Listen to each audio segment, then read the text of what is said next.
भगवान का नामकरण किया तो गोस्वामी जी ने कहा सो सुख धाम। जैसे ये क्या है, त्रिलोकी धाम। क्यों है त्रिलोकी धाम? क्योंकि तीनों लोकों के संचालक बैठे हैं, सब बैठे हैं। गणेश जी भी मिलेंगे, देवी जी भी मिलेंगी, शिव जी भी मिलेंगे। अब वहां कैलाश दूर है, वैकुंठ दूर है, यहां दोनों साथ में।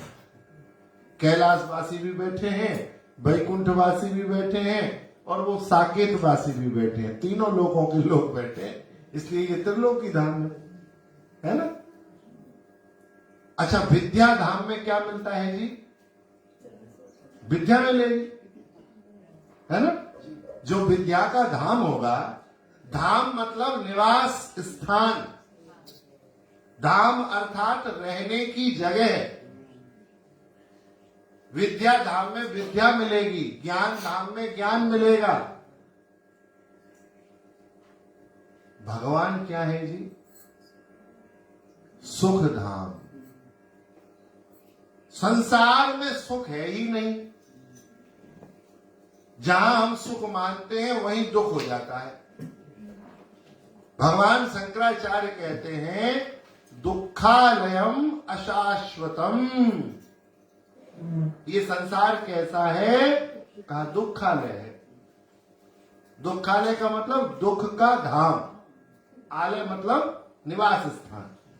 जैसे विद्यालय, तो विद्यालय में क्या मिलेगी? अच्छा, औषधालय, औषधालय में क्या मिलेगी? औषधि मिलेगी। दुग्धालय, गौशाला, वहां क्या मिलेगा? दूध मिलेगा, दुग्ध मिलेगा। तो ये है दुखालय। दुखालयम अशाश्वतम। संसार का नाम क्या है? दुखालय। भगवान शंकराचार्य कहते हैं। तो यहां तो दुख ही दुख है। सुख कहां है जी?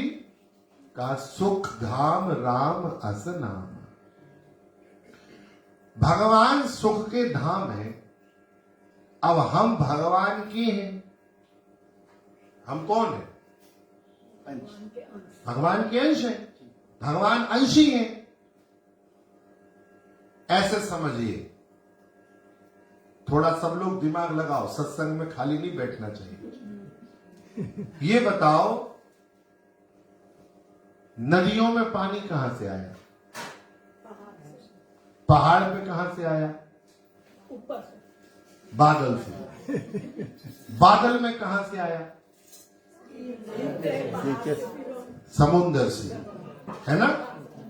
आया तो मतलब नदियों के पास जो पानी है वो समुद्र का है। तो अब देखो, जब नदी जब तक समुद्र से नहीं मिलती तब तक इठलाएगी, उफनाएगी, चढ़ जाएगी, तबाही मचा देगी। लेकिन जैसे ही समुद्र से मिलती है नदी शांत हो जाती है। कभी आपने देखा कि समुद्र से मिली नदी इठलात रही हो? समुद्र से मिलने के बाद वो अस्तित्वहीन हो जाती है। हो जाती है मतलब शांत हो जाती है। तो उसकी व्याकुलता, उसकी बेचैनी, उसकी इठलाना, बलखाना, उबलाना, ये कब तक? कहा जब तक वो समुद्र से नहीं मिली, है ना। क्योंकि नदी में पानी समुद्र का है, तो समुद्र अंशी हो गया और नदी उसका अंश हो गई। तो इसका अर्थ यह है कि जो अंशी है उसका जो अंश है, वो अंश तब तक बेचैन रहता है, तब तक दुखी रहता है, तब तक व्याकुल रहता है, जब तक वह अंशी से नहीं मिल जाता। ये सिद्धांत है। देखो, जल से उत्पत्ति होती है अग्नि की। जल से उत्पत्ति होती है। हाँ, आप कहेंगे समझ नहीं रहे हैं, कुछ भी बोल रहे हैं। अरे हम कुछ भी नहीं बोल रहे हैं, हम प्रमाणित बात बोल रहे हैं। आज भी पानी से बिजली बनती है कि नहीं? एनर्जी प्लांट लग रहे हैं कि नहीं लग रहे हैं? तो पानी में बिजली है तब तो एनर्जी बन रही है। नहीं होती तो होता क्या? तो जल तत्व से अग्नि की उत्पत्ति है। तो जैसे ही अग्नि को जल मिलता है, जलन से ही है, तो अग्नि क्या हो जाती है? शांत हो जाती है। जैसे ही पानी मिलता है आग को, तो आग शांत हो जाती है। तो ये सिद्धांत है कि अंश अंशी से मिलने के लिए व्याकुल रहता है। हम लोग कौन है? भगवान के।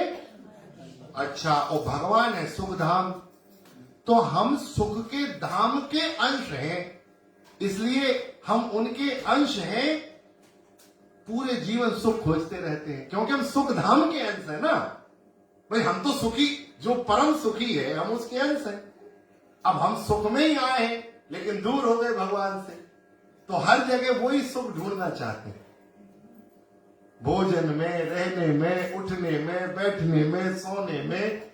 तो सुख की इच्छा ही यह सिद्ध करती है कि हम भगवान के हैं और भगवान हमारे हैं।